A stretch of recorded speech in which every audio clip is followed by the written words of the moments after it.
Olá pessoal, graça e paz. São 19 horas aqui na nossa querida Goiânia e nós então vamos começar o nosso culto. Estamos aqui falando da Igreja Luz para os Povos, setor sudoeste em Goiânia, e é uma alegria muito grande poder me reportar a você, embora estejamos nesses dias, como bem determinado pelas autoridades, em isolamento social. Então a igreja está vazia, mas o nosso coração está cheio de alegria, cheio da presença do Senhor, cheio de paz, cheio de descanso e de tranquilidade em Deus. E nós agora queremos, com muita alegria, ministrar uma palavra tremenda de edificação, abençoada ao seu coração. E nós tivemos uma reunião no início do ano e colocamos evidentemente o calendário da igreja, e ficou para mim reservado essa data para que eu pudesse ministrar à igreja sobre a Páscoa.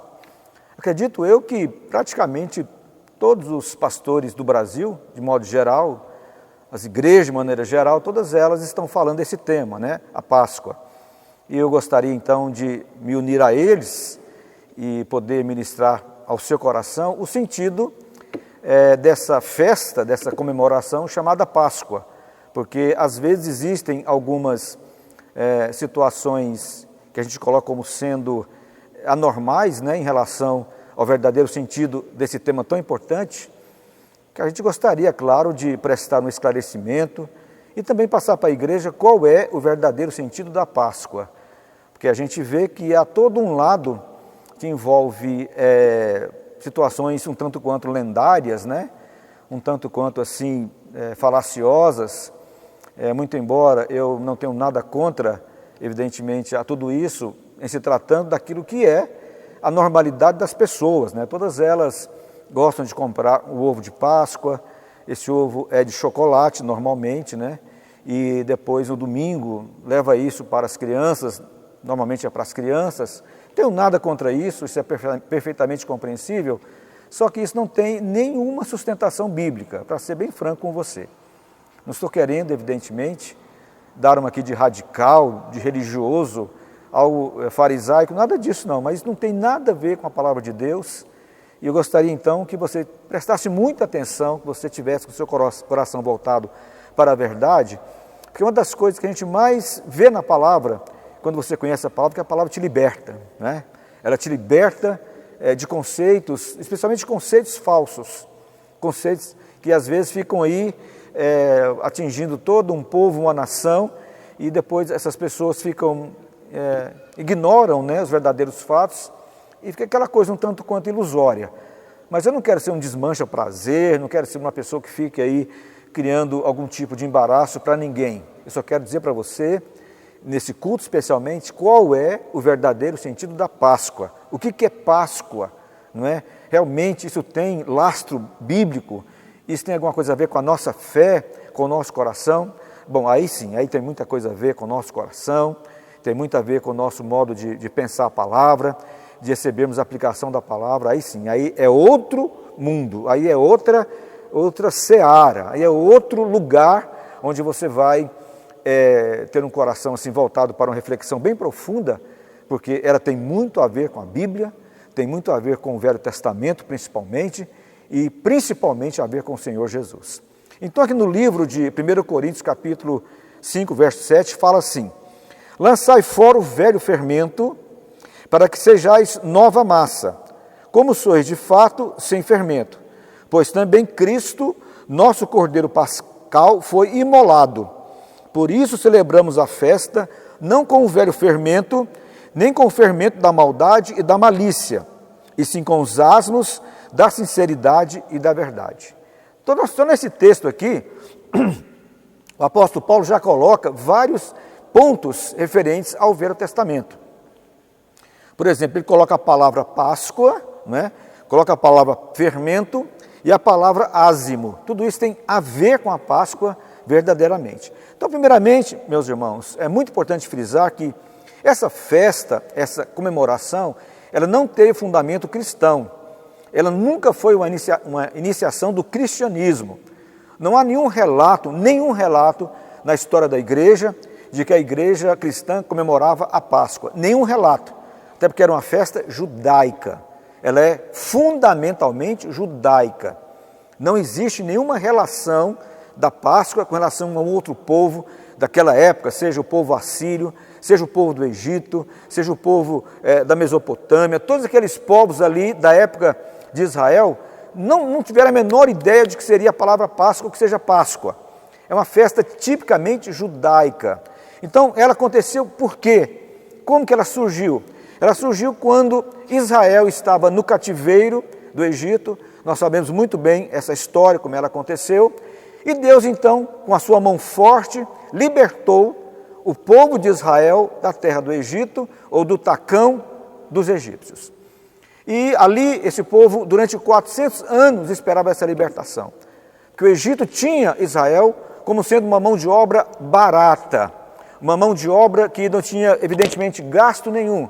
Eram trabalhadores escravos, eles viviam em completa escravidão.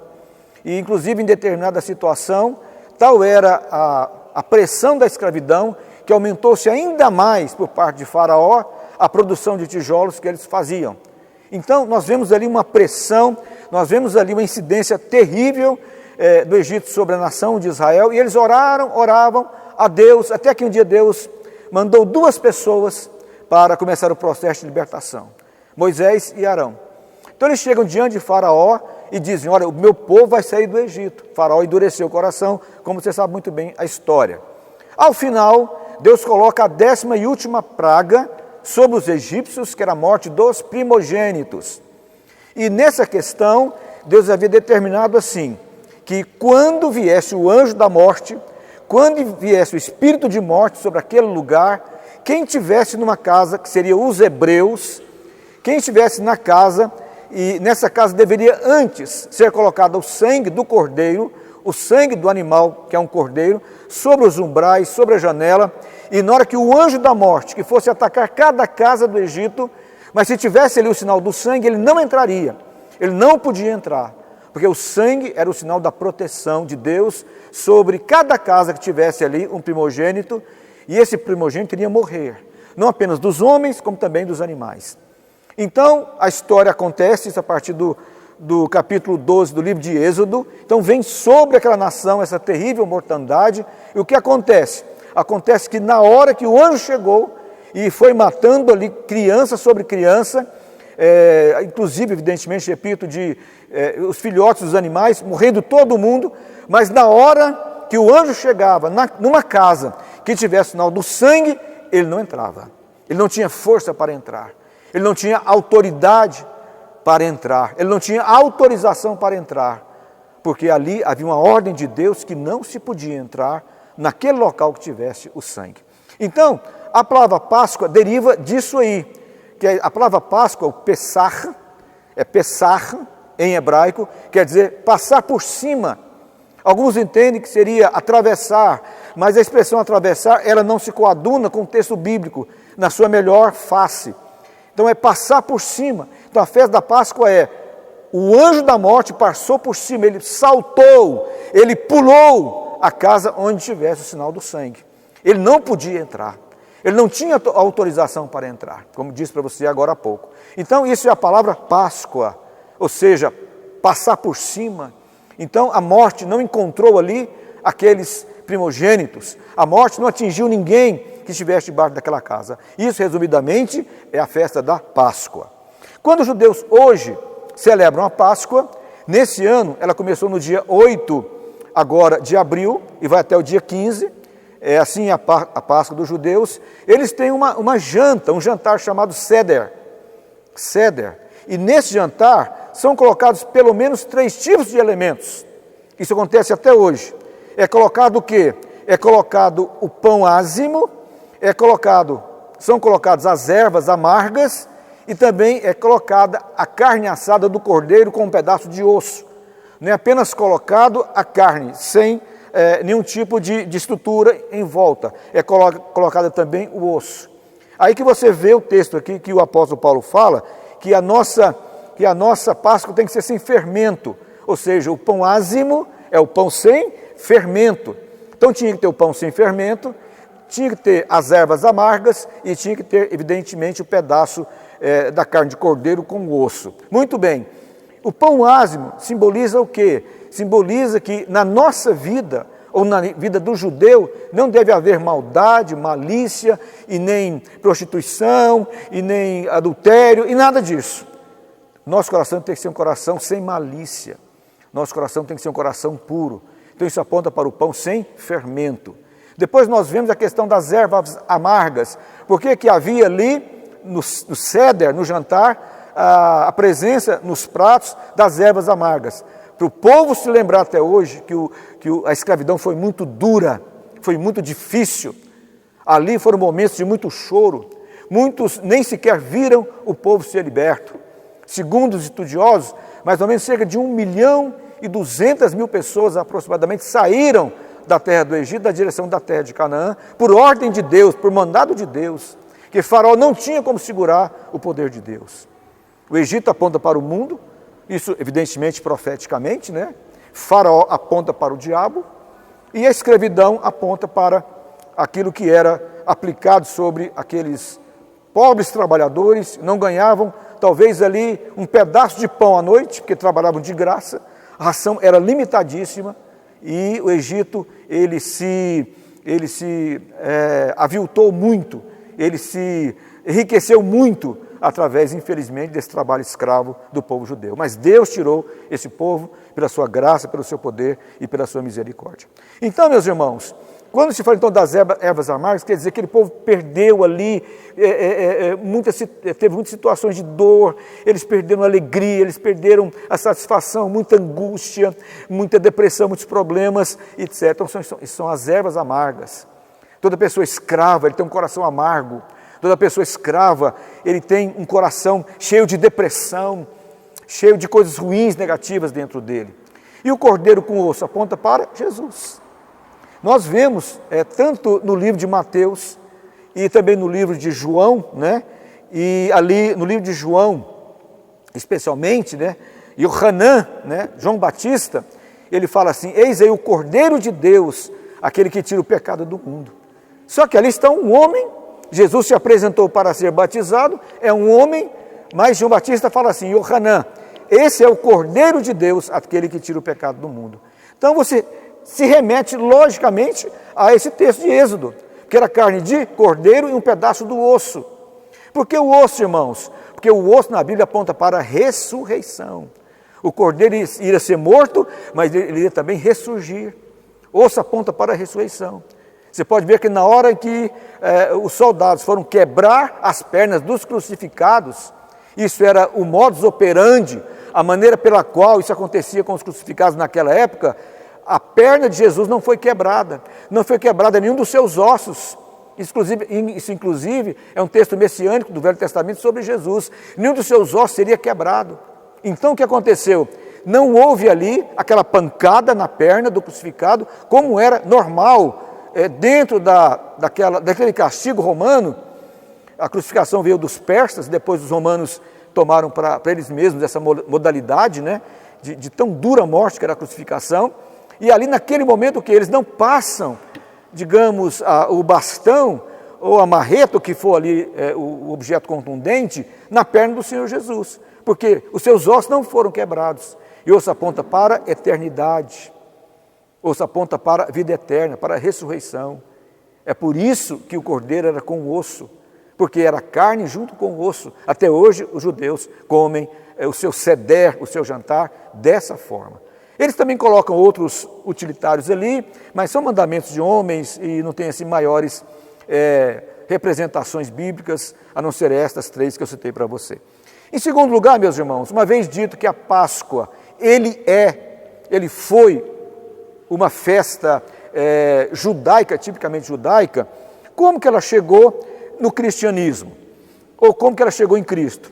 Lá no livro de Mateus 26, 2... e João 13, verso 1, a Bíblia fala que Jesus ele foi morto durante a celebração da Páscoa judaica. Então, naquela ocasião, havia a Páscoa e Jesus já se aproximou daquele momento para, a partir dali, receber a sua crucificação. Ele sabia que seria morto. Ele sabia que seria crucificado. Então o Senhor Jesus, um pouquinho antes, ele entra pela porta das ovelhas, ele sobe num jumento, as pessoas pegam palmas para lhe aclamar, para dizer que ele é o Senhor, que ele é o Deus, hosana nas alturas. Então ele passa por aquela multidão, ele passa pelas pessoas sentado num jumento. E por que, irmãos, que ele está sentado num jumento? Porque ele não é rei da guerra humana, ele não age com armas humanas, ele não age como naquela época as pessoas agiam montados em cavalos. Todos os soberanos montavam em cavalos, cavalos muito bem preparados, cavalos muito bem arreados, todos eles paramentados. Ali era o soberano sobre um cavalo, apontando para a guerra. Jesus não, ele entra montado no jumentinho, e ali, o rei montado no jumentinho, simbolizando toda a sua humildade, todo o seu coração precioso voltado para nós. E ele entra pela porta das ovelhas. Por que porta das ovelhas em Jerusalém na época da Páscoa? Porque era nesse momento, nessa porta, que os animais entravam para ser sacrificados. Então ali entrava o cordeiro, entrava o boi, entrava pássaros, as aves também que eram sacrificadas, etc. Na porta das ovelhas, todos os animais tinham que passar pela porta das ovelhas. Então Jesus não escolhe isso de maneira aleatória, ele fala isso profeticamente. Eu sou o Cordeiro de Deus que serei sacrificado. Eu sou o Cordeiro de Deus que vou derramar o sangue, e a partir de agora, quem receber desse sangue não verá a morte, porque a morte não terá domínio sobre mim. Por quê? Porque ele é a vida. Meus irmãos, quando Jesus ali foi para aquela tumba, a Bíblia fala que ele desceu às regiões inferiores, ele desceu até a morte, e a morte não pôde vencê-lo, a morte não pôde derrotá-lo. Ele teve poder e tem poder sobre a morte. Basta ver a sua própria ressurreição. Isso quer dizer que todo aquele que crê na ressurreição do Senhor Jesus também vai ressurgir dentre os mortos, obviamente. Muito bem, então ali ele entra e ele já começa ali a entrar no seu processo, que vai depois desaguar, né, na sua crucificação. E no dia da Páscoa, na celebração da Páscoa, que nos judeus demorava em torno aproximado de 7 dias. Então ali ele chega exatamente na festa da Páscoa. Por que na festa da Páscoa? Porque ele seria o cordeiro a ser apresentado diante de Deus. Eu observo também que na hora que ele chega ali, as pessoas começam a colocar as palmas, começam a colocar ali as suas expressões de alegria, ousando ao filho de Davi, dizendo assim: o cordeiro é perfeito. Esse cordeiro não tem nenhuma mancha, porque naquela ocasião, para se levar um cordeiro, um animal para ser sacrificado, ele tinha que ser examinado pelo sacerdote. E o sacerdote não poderia sacrificar um animal por expiação do pecado se o animal tivesse com defeito. Era a ordem de Deus que fosse sem defeito. Então as pessoas começam a aplaudi-lo. Aquilo não é evidentemente uma claque, aquilo não é evidentemente uma expressão ali que foi combinada. Não, aquilo é profético, meu irmão. Aquilo vem do céu. Todos diziam: esse homem é perfeito. Esse homem fez maravilhas e está fazendo maravilhas aqui na nossa terra. Ele curou paralíticos, ele curou leprosos, ressuscitou mortos. Esse homem é perfeito. Nenhum mal saiu do seu coração.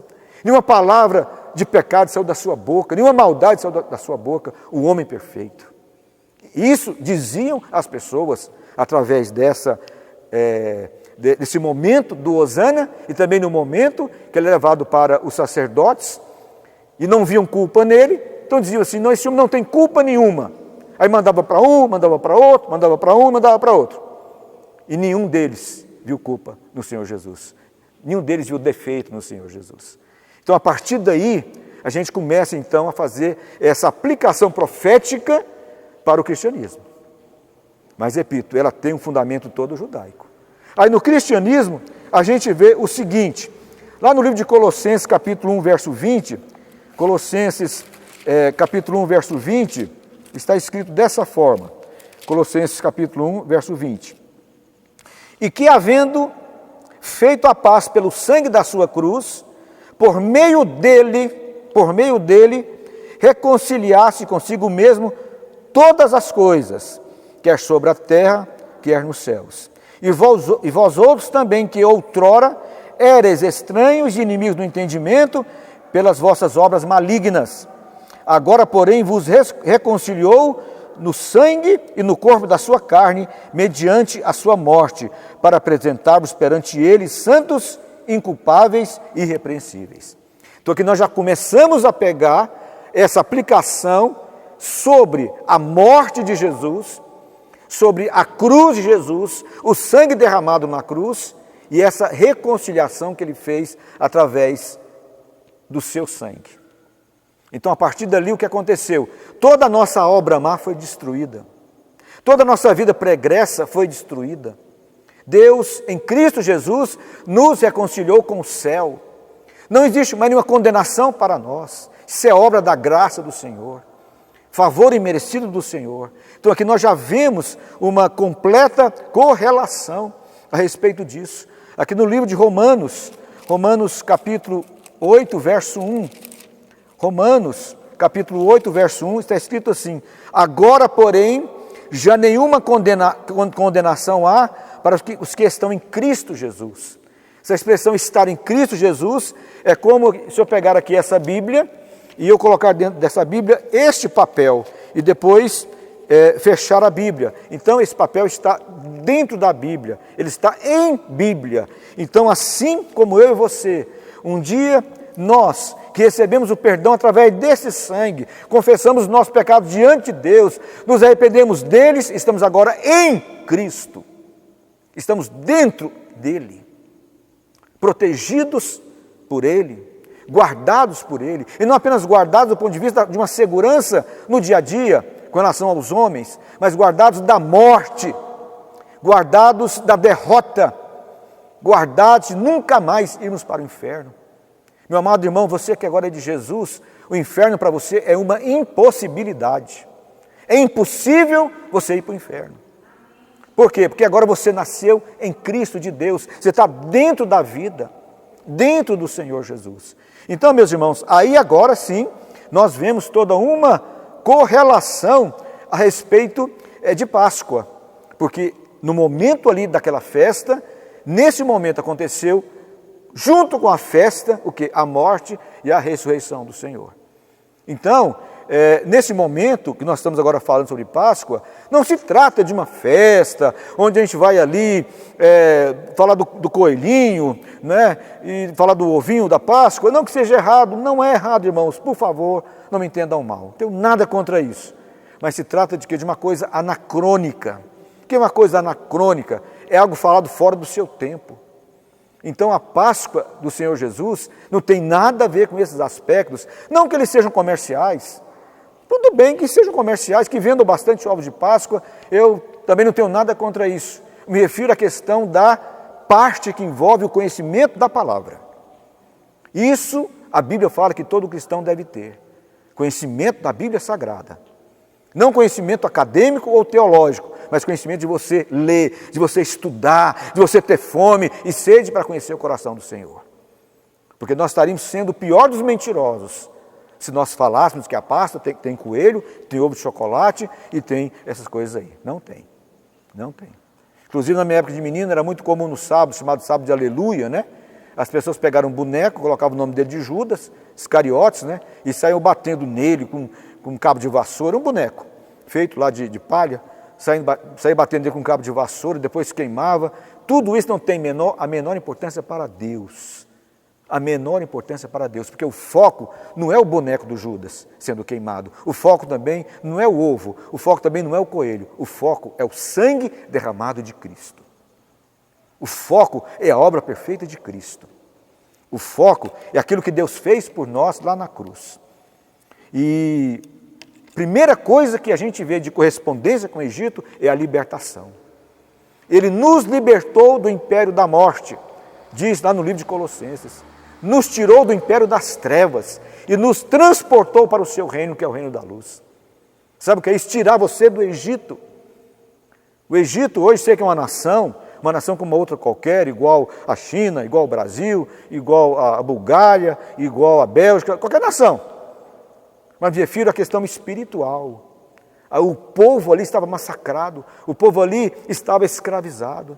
Então, o que você vê?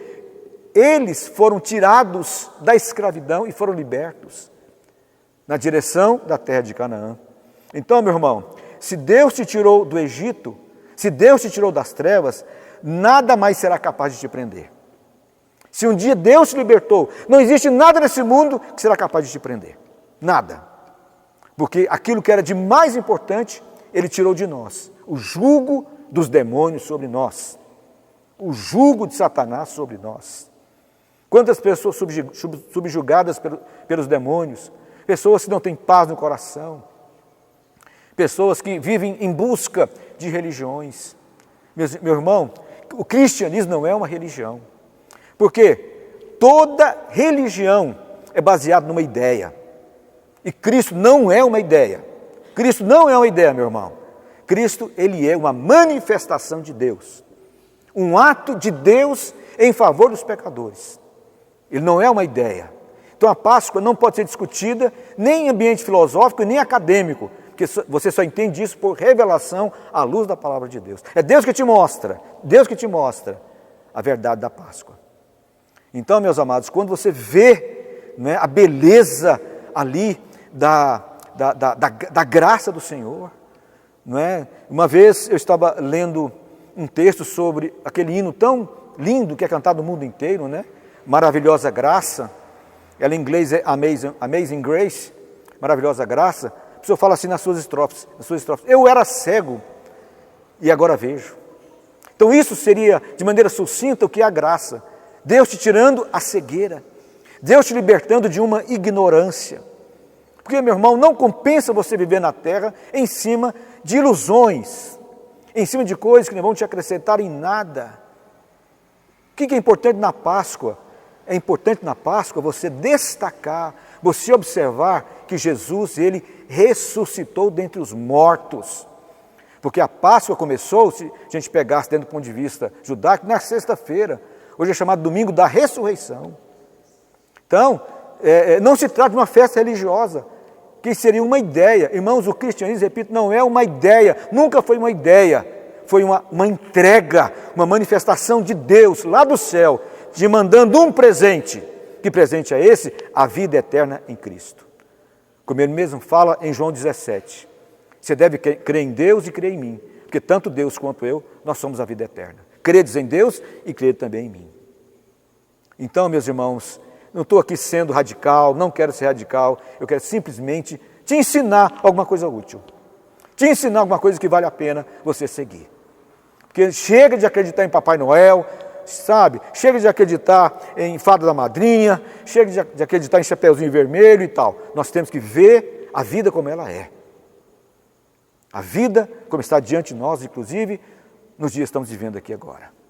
Numa realidade que impõe, que exige o quê? Fé em Deus, conhecimento de Deus. Irmãos, Deus permitiu que um vírus desse tamanhozinho aqui, aliás, nem é visto a olho nu, desse tamanhozinho aqui. Os homens, a ciência está procurando fazer alguma coisa. Mas Deus está dando para a humanidade toda uma abertura de portas, uma janela para você ler, você fazer uma leitura crítica quando você abre a janela. Que leitura é essa? Há um Deus que fala sobre a terra. Há um Deus que trabalha sobre a terra. E esse Deus se manifestou na pessoa bendita de Jesus Cristo de Nazaré. E o verbo, que era a palavra, o Logos, João 1:1, se fez carne e habitou entre nós, cheio de graça e de verdade. A lei veio por Moisés, mas a graça e a verdade veio através de Jesus. Então, meus amados, o mundo está tendo a oportunidade agora de dizer: Deus, Tu és poderoso para me proteger desse vírus. Tu és poderoso para curar a minha família. Tu és poderoso para curar um doente. Mas as pessoas agora, ainda que em tempo, estão se voltando mais para Deus. Bem, meus irmãos, já estou partindo aqui para o final. Eu quero apenas destacar ainda alguns pontos que eu julgo importantes com relação à questão dessa palavra maravilhosa, né, que é a graça do Senhor Jesus, né? Então, quando ali, a Bíblia fala que não existe mais nenhuma condenação para conosco, porque havia uma condenação antes. mas através do sangue glorioso do Senhor, derramado na cruz, na ocasião da Páscoa judaica, naquele momento que o seu sangue foi derramado, naquele momento, toda a maldição contra a sua vida foi quebrada. Existe, por exemplo, dentro do estudo bíblico do sangue de Jesus, a questão da coroa de espinhos. Então, um dos primeiros lugares que derramou o sangue dele foi na sua cabeça. Foi derramado antes, que ele foi chicoteado, a pessoa recebia muitas chibatadas, era fixada num tronco e depois era levada para ser crucificada. Normalmente levava a trave assim nas costas, pesava em torno de 50 quilos aproximadamente. Muito bem. Quando aquela coroa de espinhos é colocada na cabeça do Senhor Jesus, tem uma aplicação espiritual muito grande. Sabe qual é? O espinho é maldição. Toda vez que você chegar numa fazenda ou num lugar onde as pessoas estão fazendo colheita ou preparando a lavoura, se tiver algum espinho, se tiver alguma praga, uma erva daninha, é retirada, claro. E toda vez também que se aproxima de um pé de espinho, você pode ver que você machuca as suas mãos. Então aponta profeticamente, espiritualmente, para a maldição. Onde é que foi colocada a coroa de espinhos? Na cabeça dele. E saiu sangue. Em outras palavras, quer dizer o seguinte: toda maldição, não importa o tamanho dela, que foi lançada contra a tua vida, toda maldição foi quebrada, foi anulada pelo sangue do Cordeiro, porque ela caiu na cabeça de alguém que poderia curar na sua vida essa maldição. Não importa qual seja, mas da cabeça do Senhor Jesus, da sua têmpora, não é? Aqui da sua testa, toda essa parte que cerca de 14 espinhos, cada um mais ou menos da espessura e tamanho do meu dedo mínimo aqui, ou do seu dedo mínimo. Naquele momento, quando o sangue foi derramado, toda maldição foi quebrada da tua vida. Toda maldição foi levada na cruz. Não existe nenhuma maldição, nenhuma condenação para aqueles que estão em Cristo Jesus. Então, meus irmãos, são coisas muito profundas. Não devemos, assim, deixar de mergulhar nessas águas, com o nosso coração ardendo, com o nosso coração em fé, dizendo: Deus, fala comigo. Deus, eu quero conhecer o melhor do profundo do Senhor. Eu quero conhecer o teu coração. É isso que devemos fazer, meus irmãos. Então, em função desse sacrifício precioso do Senhor na cruz, veio o quê? A palavra da graça. Graça, se você for no dicionário, fazer assim, digamos, uma análise, existem várias conceituações. Mas, biblicamente falando, seria um presente que você recebeu, a respeito do qual você não merece. Então, a graça quer dizer o seguinte: existe alguém que dá o presente e alguém que recebe o presente. Essa pessoa que dá o presente é generosa, e a pessoa que recebe o presente é o pior dos pecadores. Então, quando você recebe a palavra da graça do Senhor, o presente, você tem que reconhecer, primeiro, que você é um pecador, e segundo, você merece, pelo sangue do Cordeiro, receber a graça. Não é um merecimento pessoal seu. Porque se você colocar a sua justiça própria, deve ser coisa boa, tenho certeza, mas se você colocar a sua justiça própria e confiar nesse seu merecimento, a graça não virá.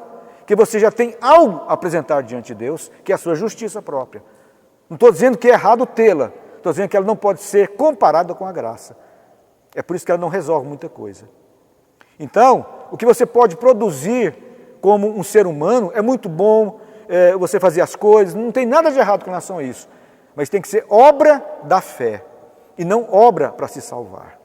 Porque mesmo que você pudesse fazer o melhor dos presentes, o melhor do trabalho, seja social ou não, a melhor edificação, se você colocasse diante de Deus, não iria adiantar nada, porque Deus já tem tudo. O que você iria fazer, Ele já tem. Então você não conseguiria presenteá-lo, que ele teria aquilo ali que você, obviamente, iria colocar para Ele. Então é uma pessoa generosa que é Deus, que manda para alguém que não merece a sua graça, o seu favor, a sua bênção. Resumindo então, recebemos bênçãos não em função da nossa justiça própria, mas em função da sua graça. Quanto mais você se humilhar diante de Deus, e quanto mais você reconhecer que você depende dessa graça do Senhor, que não é a sua justiça própria que faz, mais as portas vão se abrir para você. Porque Deus te dá presente todos os dias, mas é pela sua graça. Como diz perfeitamente no livro de Efésios capítulo 2. Pela graça sois salvos mediante a fé. Isso não vem de vós, é dom de Deus, atribuição de Deus. É um ato exclusivo de Deus para aquela pessoa que não merece. Tem outra coisa importante também. Deus nunca foi obrigado a salvar ninguém. Deus nunca foi obrigado a presentear ninguém. O homem cometeu o pecado, digamos assim, que ele se vire com o seu pecado. Ele que arrumou o pecado. Não foi Deus que falou para ele pecar. O homem arrumou a sua própria encrenca. Então, se fosse uma outra pessoa, falar, você vira com isso aí, rapaz, problema seu. Mas Deus não fez isso.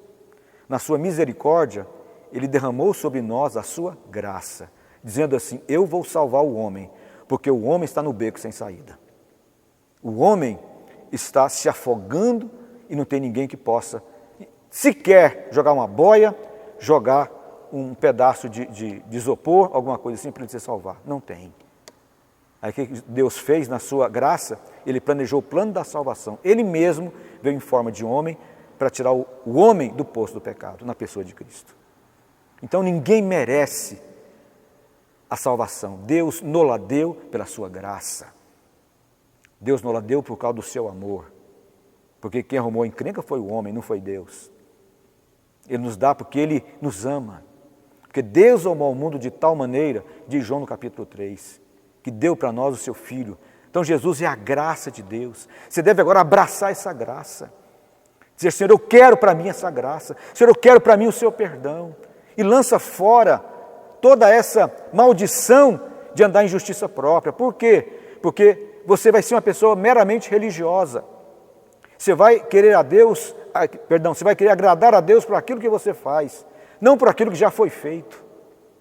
Então, graça, meu irmão, é você não ficar debaixo dessa acusação o tempo todo.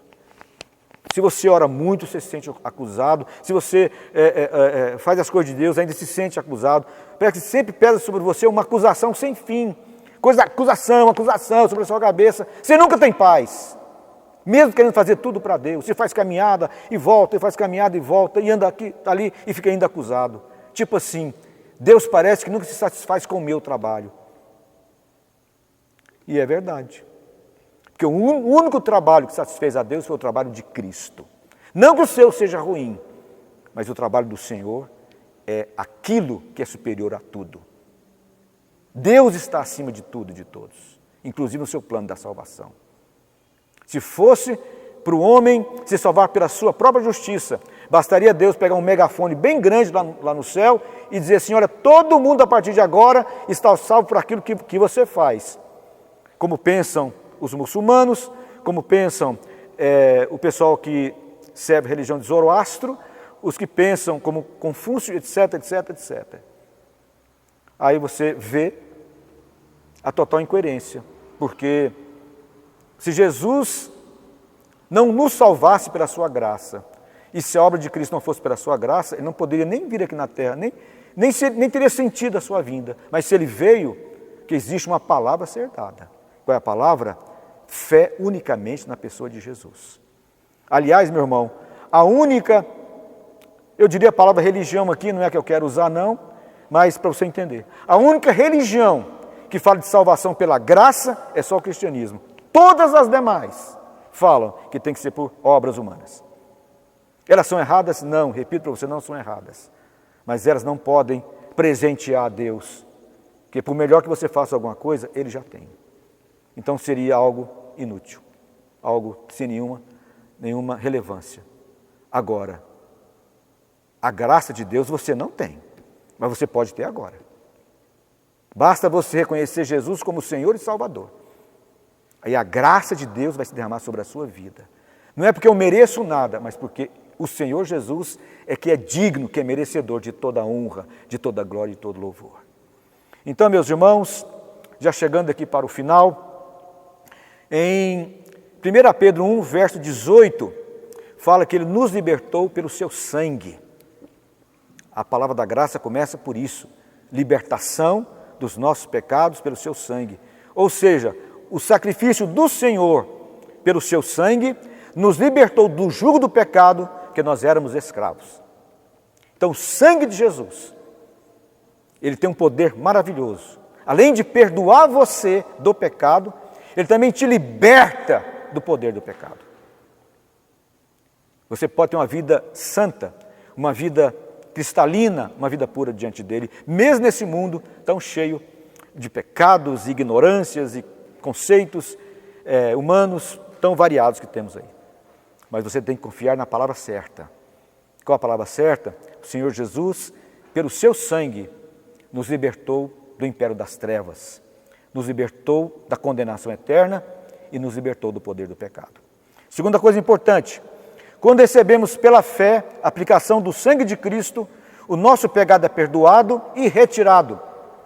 O nosso pecado é perdoado, mas ele não fica lá não, ele é retirado. Isso para nos apresentar diante de Deus como inculpáveis, como está escrito na epístola de João, primeira epístola, capítulo 1, verso 9. Ou seja, quando você recebe o sangue de Cristo sobre a sua vida, repito, ele fez isso na festa da Páscoa judaica, mas ali estava o quê? O manifestar de Deus. A ideia era a Páscoa, mas o manifestar era a crucificação. Então, naquele momento, o que aconteceu?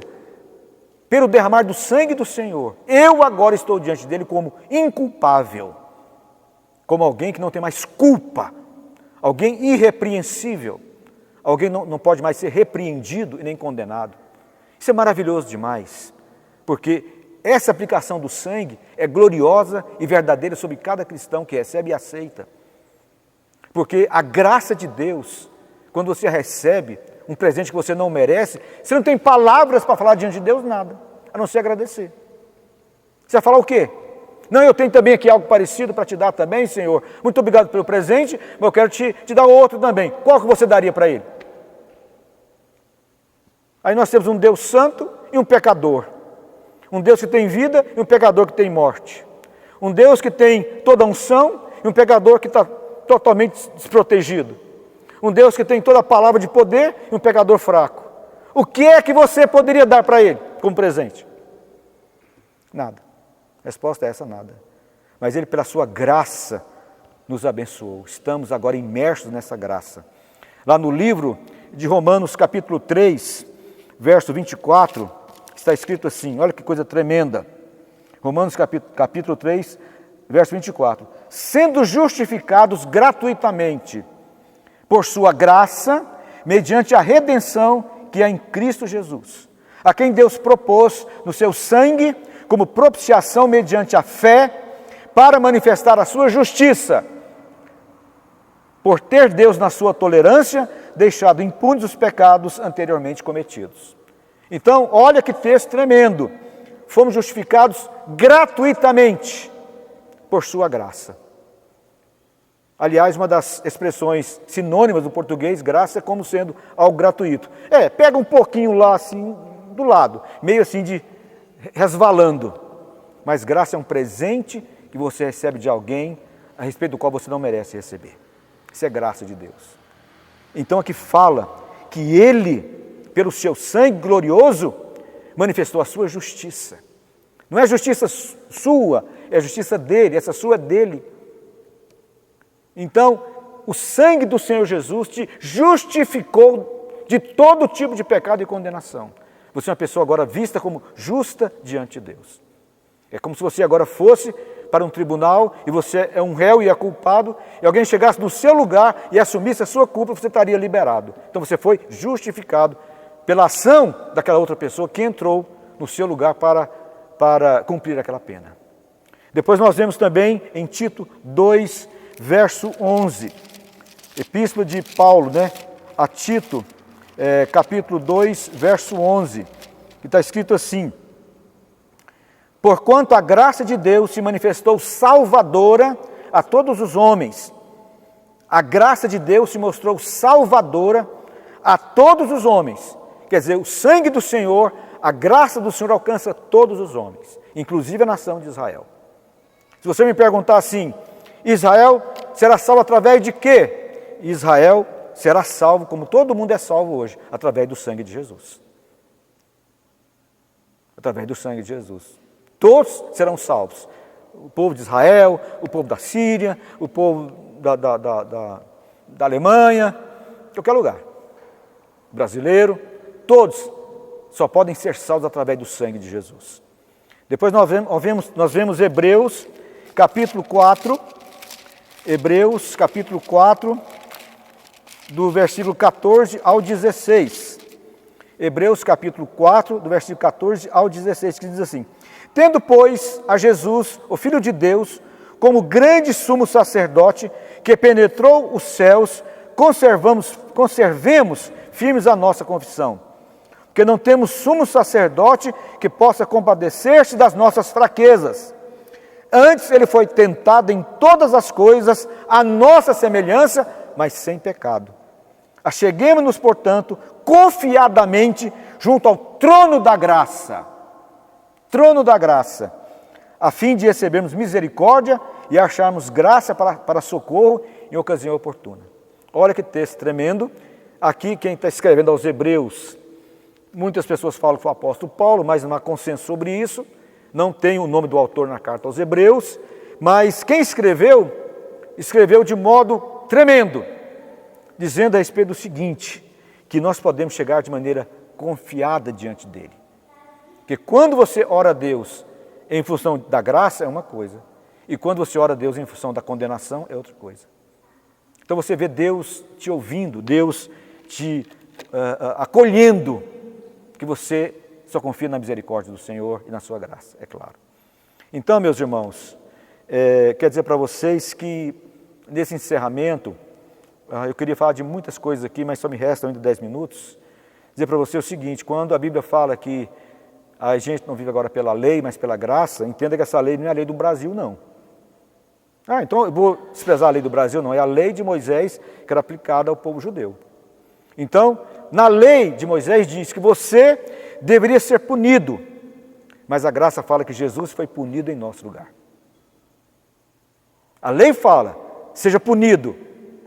A graça fala, você está salvo, porque eu morri no seu lugar. A lei é santa, mas ela não pode tornar você santo. Agora, a graça torna você uma pessoa santa. A lei nunca seria capaz de fazer isso, mas a graça faz de você imediatamente uma pessoa santa. A lei é justa, mas ela não pode te justificar. A lei não pode justificar, mas a graça pode. A lei diz que você tem que se qualificar por aquilo que você faz. Então você tem que se qualificar diante de Deus por aquilo que você faz, mas a graça te qualifica por aquilo que foi feito.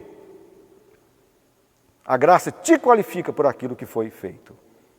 Então, meus irmãos, a gente só tem que, de maneira humilde, cabeça baixa, sabe, boca no pó, dizer: Senhor, louvado seja o teu nome pela sua graça. Não é uma questão de Páscoa, não é uma questão de nós ficarmos assim, admirados de ver tantas coisas colocadas para nós na mídia. Páscoa é outra coisa. Páscoa é você dizer que a graça de Deus te alcançou. Deus te vê agora como uma pessoa sem pecado. Você pode acreditar nisso. Você fala: mas eu já pequei demais. Eu sei, eu também pequei bastante. Mas a graça de Deus, que quando Deus olha para você, Ele não olha para você, Ele olha Jesus na sua frente. É Jesus na sua frente. Aí depois vê você, nele, dentro dele, como te expliquei agora há pouco, colocando aquele papel dentro da Bíblia. Então, você está em Cristo, você está dentro de Cristo. Não tem mais como Deus te condenar. Jesus já foi condenado na cruz no seu lugar. Então, meu irmão, creia nisso. Deixa essa vida sua de culpa, essa vida sua de religiosidade, essa vida de querer fazer alguma coisa para Deus, querer fazer na mar, e quanto mais você faz, mais culpado você se sente. A graça de Deus alivia o nosso jugo, alivia o nosso fardo. Então, meu irmão, quero passar para você que pelo menos alguns conceitos que eu queria passar, terminando a minha palavra sobre a graça, né? Irmãos, a palavra da graça é uma palavra de vitória. E toda vitória muda os nossos conceitos. Toda vitória que você recebe vai mudar os seus conceitos. Especialmente sobre a graça. Pode ser também sobre uma outra coisa.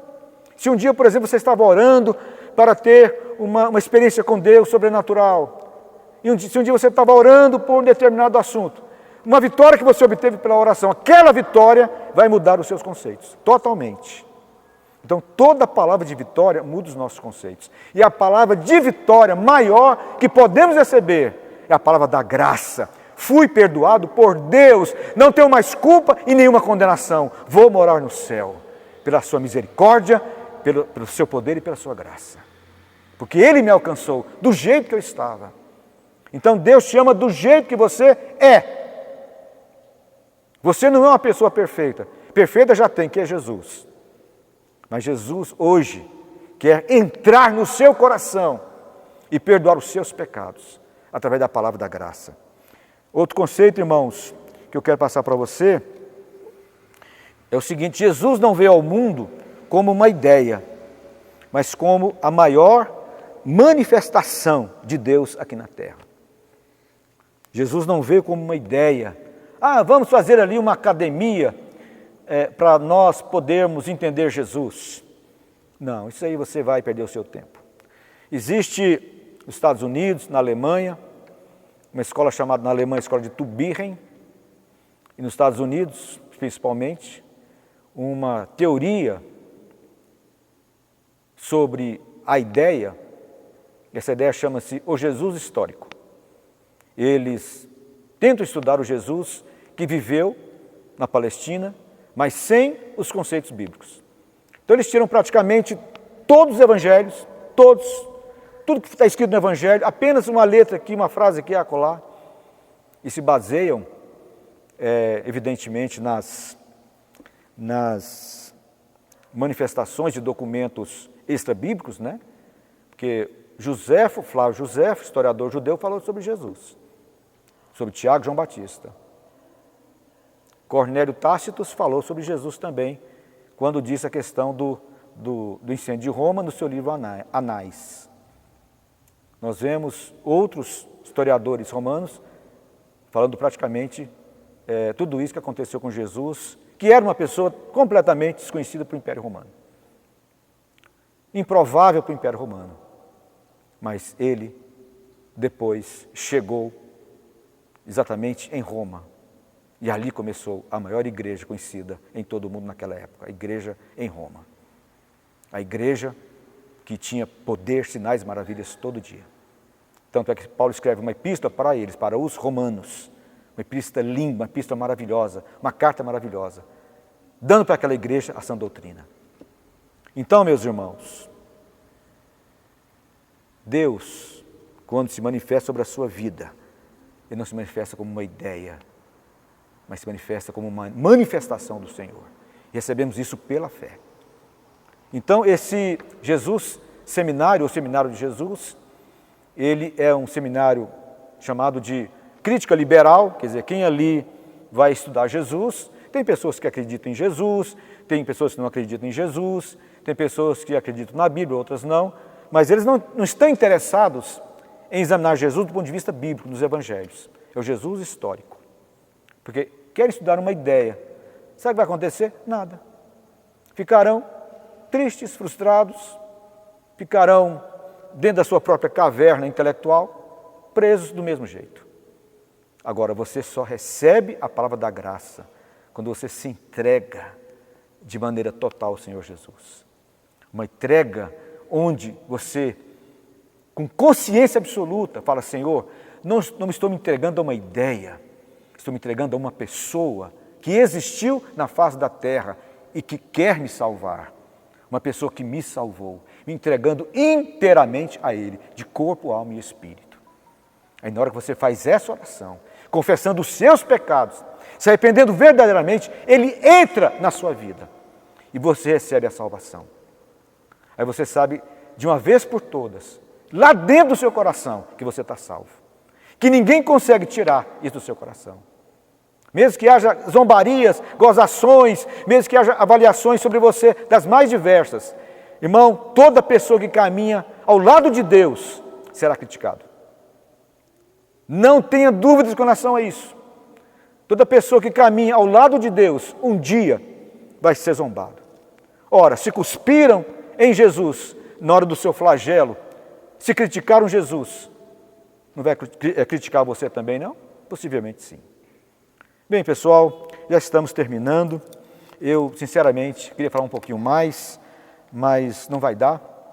Vamos fazer o seguinte, vou orar por você aqui agora, te abençoar, mas amanhã, 21h30, eu vou fazer uma live novamente para toda a nossa igreja, ou para quem quiser me assistir, falando um pouquinho mais sobre a graça de Deus e falando por que é que os judeus não recebem Jesus. Por que há essa rejeição com relação à pessoa do Senhor Jesus? Vou deixar isso para amanhã, 21h30, amanhã eu te espero para a gente continuar aqui o nosso culto, a nossa reunião e a nossa análise, né, da palavra de Deus. Amém? Já estou terminando, vamos orar. Pai, abençoa toda a igreja, abençoa todo o teu povo, abençoa, Pai, cada família. Meu Deus, agora tira todo o mal dos lares, tira todo o mal das casas, ó Pai, e dá com que cada um agora seja visitado pela sua graça, pelo favor imerecido do Senhor. Nós abençoamos cada um em nome de Deus Pai, Deus Filho e Deus Espírito Santo. Amém, amém, amém. Graça e paz, pessoal. Um abração, Deus abençoe. Em nome de Jesus.